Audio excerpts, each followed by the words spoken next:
Olá! Hoje a gente vai mergulhar na história de um pensador que, sério, foi como um desfibrilador para a razão ocidental.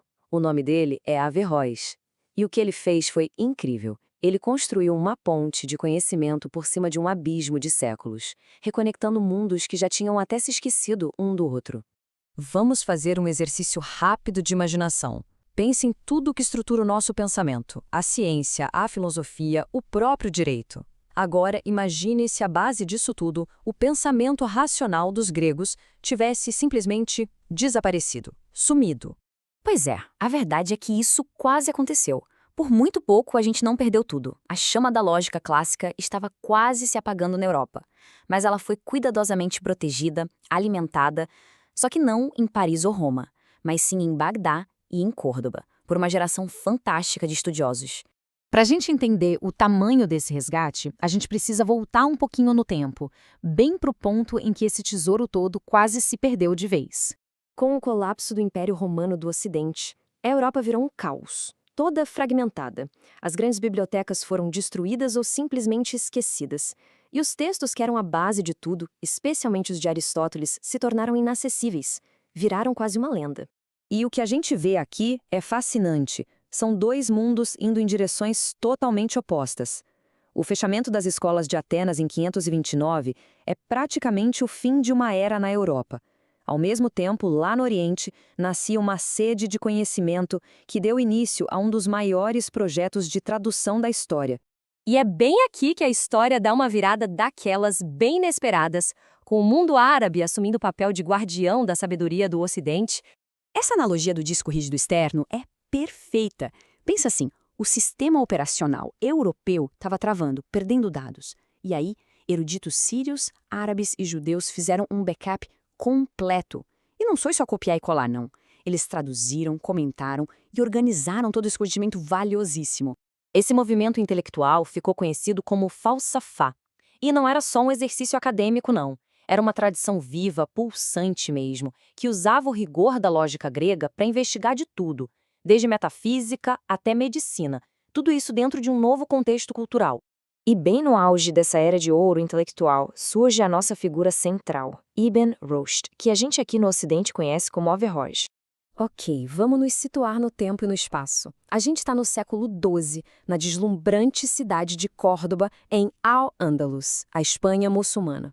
Naquela época, Córdoba não era só a maior cidade da Europa. Era um verdadeiro farol de cultura, um lugar onde muçulmanos, judeus e cristãos conviviam e produziam conhecimento juntos.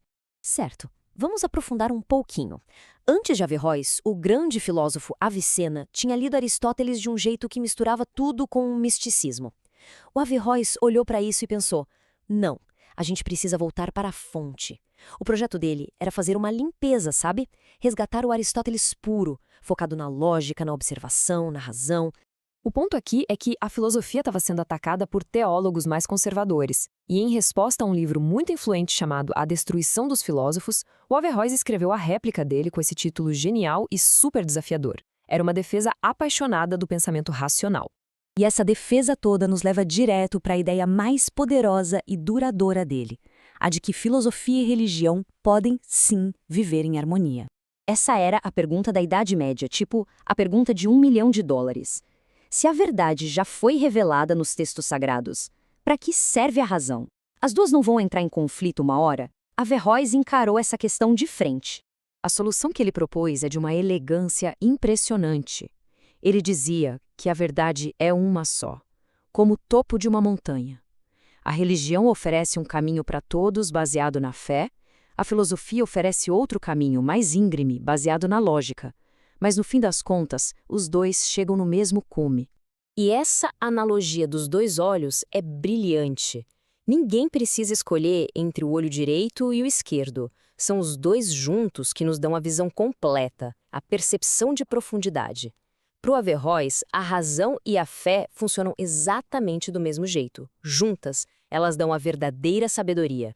E a jogada de mestre do Averroes foi usar o próprio Alcorão para defender a razão. Ele apontava versículos como este e argumentava que a própria escritura sagrada ordena que as pessoas pensem, que usem sua inteligência. Para ele, filosofar não era um ato de rebeldia, mas sim o cumprimento de um dever divino. E agora, a gente vai acompanhar a jornada dessas ideias, cruzando a ponte de volta para uma Europa que estava prestes a despertar. A velocidade com que tudo se espalhou foi uma coisa impressionante. Averroes mal tinha morrido e suas obras já estavam sendo traduzidas para o latim e, literalmente, devoradas nas novas universidades europeias. Havia uma fome de conhecimento e a lógica rigorosa dele era o alimento intelectual que todos procuravam. E aqui vem o grande momento.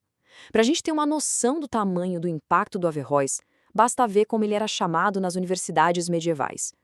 Quando alguém dizia o filósofo, todo mundo já sabia que era Aristóteles. E quando diziam o comentador, era o Averroes. Nem precisava de nome.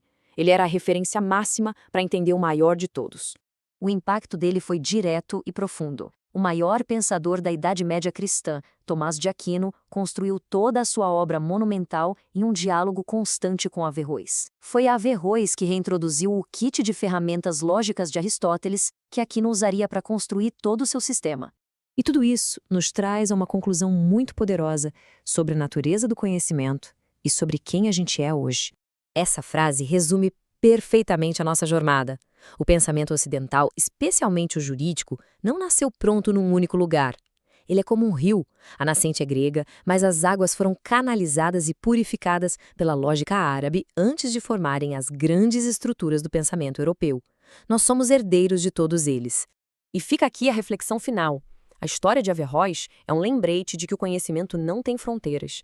Ele viaja, se transforma e se enriquece em cada cultura que o acolhe. Isso nos faz perguntar: que outras conexões vitais, que outras pontes intelectuais a história pode ter nos feito esquecer?